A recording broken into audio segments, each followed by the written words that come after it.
തീർന്നു എന്ന് പറയുന്നവരോട് ഒരു കവിത മാത്രം. കമ്മ്യൂണിസ്റ്റ് പച്ച സാർ, ഒരു മിനിറ്റ്.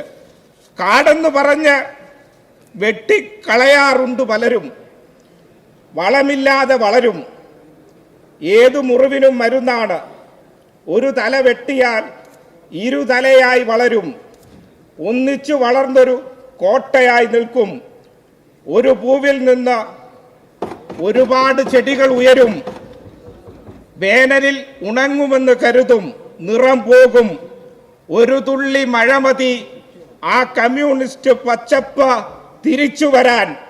ഞങ്ങൾ തിരിച്ചു വരും. തിരിച്ചു വന്നിട്ട് ഒരു കോട്ടയായി, കേരളത്തിന്റെ കാവലായി മതനിരപേക്ഷത സംരക്ഷിക്കുന്ന പ്രസ്ഥാനമായി ഞങ്ങൾ കേരളത്തിന്റെ മണ്ണിൽ നാളുകളിലും ഉരിശോടെ ഉണ്ടാവും എന്ന് മാത്രം സൂചിപ്പിച്ചുകൊണ്ട് ഈ നയപ്രഖ്യാപനത്തെ എതിർത്തുകൊണ്ട് എൻ്റെ വാക്കുകൾ ഉപസംഹരിക്കും.